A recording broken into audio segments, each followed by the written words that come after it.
Il-bandiera hija magħmula minn drapp li fuqha jkun hemm xi disinn li normalment ikun simbolu li jirrappreżenta arma ta' xi għaqda jew partit politiku, jew saħansitra bandiera ta' nazzjon li tagħti l-identità lil pajjiż.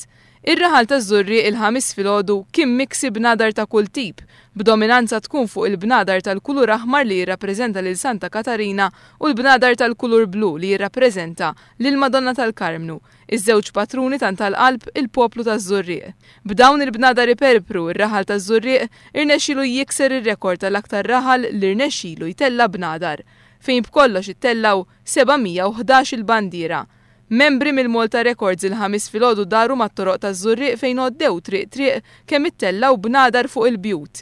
Permezz tal-kisba ta' dan ir-rekord, iż-żriera inaqdu flimkien u elbu l-piki li minn żmien għal żmien ikun hemm bejniethom fejn jidħlu l-festi. U ġitna l-idea sabiex f-15 ta' wissu 2013 naqdu Żurrieq il-għaliex tal-Karmnu tkun għaddit, allura l-arbri jkunu għadhom imtellajn, Santa Katarina tkun għadha ġejja u l-arbri jkunu qegħdin jitilgħu għal festa ta' Santa Katarina u hekk iż-Żurrieq jingħaqad għal darba u bħal medin naraw kollha kemm aħna iż-Żurrieq maqgħud ħu diġà waħda bil-bnadar. Fil-jiem li ġejjin, is-Sindku ta' Żurrieq Nejxis Farrugia ser jiġi ppreżentat b'ċertifikat uffiċjali li jimmarka r-raħal ta' Żurrieq illi kiseb ir-rekord tal-aktar lokalità li rnexxiela tella bnadar.